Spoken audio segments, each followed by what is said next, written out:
Baik, sebelumnya perkenalkan saya Warsatul Hasana dari kelas 1 BSD Keperawatan Profesi Nurse.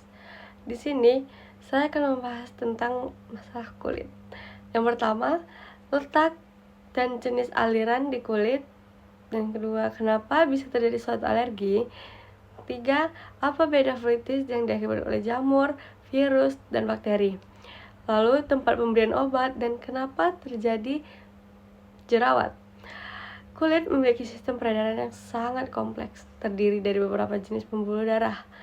Berikut penjelasan singkat tentang letak-letak jenis aliran darah di kulit.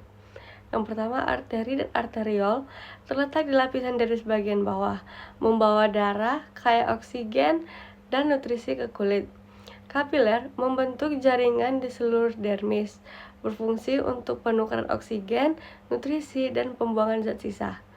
Venula dan vena terletak di dermis paralel dengan arteri, mengalirkan darah kembali ke jantung.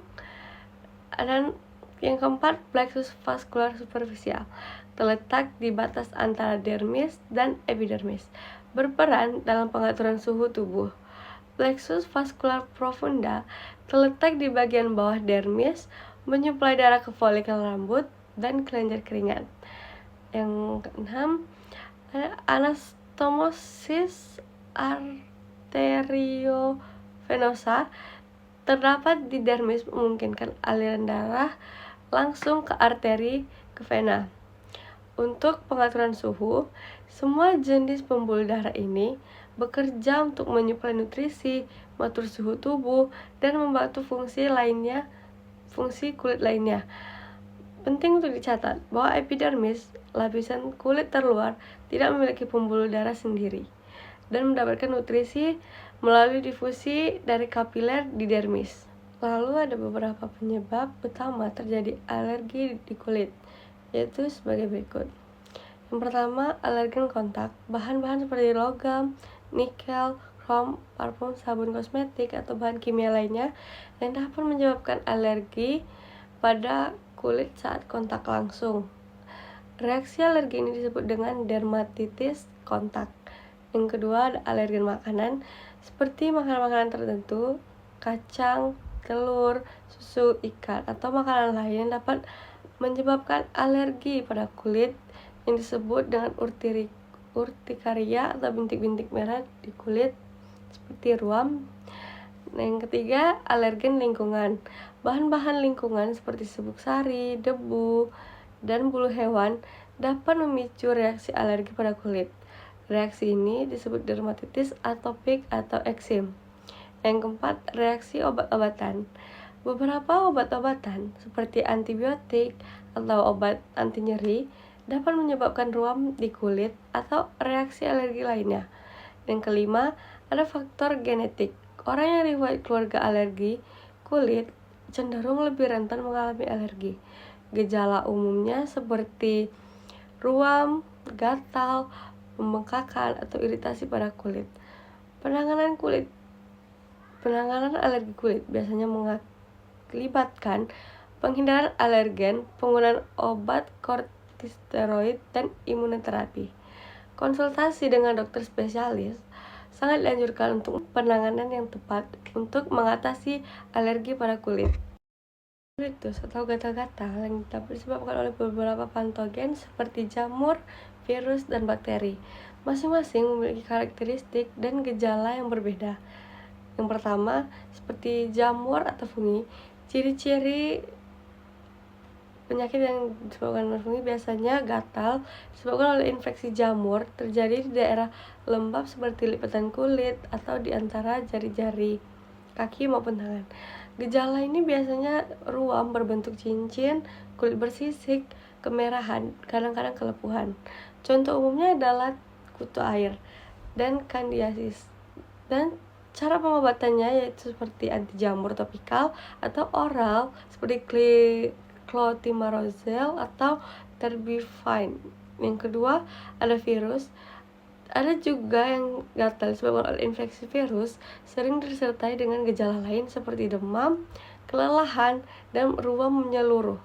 Ruam merah dapat berubah menjadi lepuhan cairan, contoh umumnya seperti herpes atau cacar, dan molluscum contagiosum. Pengobatan antivirus seperti aclovir atau famciclovir herpes, banyak virus hanya diobati dengan secara simptomatopik. Pengobatan yang bertujuan untuk mengurangi keluhan tanpa melihat penyakit utama yang menyebabkan keluhan tersebut timbul, karena tidak ada obat spesifik untuk beberapa virus. Yang ketiga, ada bakteri. Ciri-ciri dari infeksi bakteri sering terjadi di kulit yang rusak atau terbuka seperti luka, goresan, atau gigitan serangga. Biasanya gejala ini dimulai dengan kulit memerah, bengkak, panas, bahkan berdanah, dan sedikit terasa nyeri. Contoh umumnya adalah impetigo dan selulitis. Pengobatannya biasanya digunakan memakai antibiotik topikal atau oral seperti mycopurine atau amoxicillin tergantung dengan jenis dan lokasi infeksi tersebut. Adapun beberapa faktor utama yang dapat menyebabkan terjadinya jerawat, yaitu produksi minyak yang berlebih atau hypersebum. Kelenjar sebum pada kulit memproduksi minyak secara berlebihan, terutama pada masa pubertas. Produksi minyak yang berlebih dapat menyebabkan pori-pori dan memicu pertumbuhan bakteri. Adapun yang kedua, peningkatan aktivitas hormon. Perubahan hormonal, terutama selama masa pubertas, kehamilan, ataupun siklus menstruasi, dapat meningkatkan produksi minyak dan memicu jerawat. Pertumbuhan bakteri. Bakteri Propionibacterium acnes yang hidup dalam pori-pori kulit dapat berkembang biak dan menyebabkan infeksi. Yang keempat, penyumbatan pori-pori, yaitu ada pun seperti sel kulit mati, debu, dan minyak yang menyumbat pori-pori sehingga memicu pertumbuhan bakteri ataupun jerawat. Stres yang berlebihan dapat meningkatkan produksi hormon yang merangsang kelenjar sebum untuk memproduksi minyak secara berlebihan. Adapun juga faktor genetik, orang yang dengan riwayat keluarga berjerawat cenderung lebih mudah mengalami masalah jerawat lagi di saat masa-masa pubertasnya itu. Yang ketujuh, adapun diet, konsumsi makanan tertentu seperti makanan berlemak dan manis dapat mempengaruhi produksi minyak dan pembentukan jerawat.